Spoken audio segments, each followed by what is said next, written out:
রাজশাহী কৃষি উন্নয়ন ব্যাংক দেবীগঞ্জ শাখার ঋণ গ্রহীতা আব্দুল মান্নান গং, পিতা জোয়াত আলী এবং আনসারুল আলী ও ইউসুফ আলী, পিতা আব্দুর রহমান আলী ওরফে বাইশা, ঠিকানা তালুকদার পাড়া, মসজিদের পাশে বারোশ্বর পাড়া।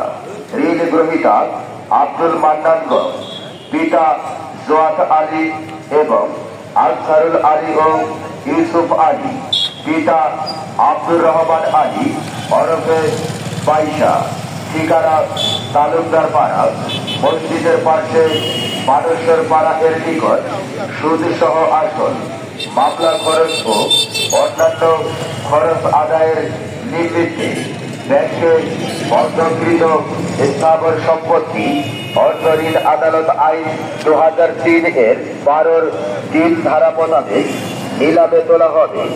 আগ্রহী ক্রেতাগণকে আগামী 16 ফেব্রুয়ারির মধ্যে ব্যাংকে যোগাযোগ করার জন্য বলা হলো।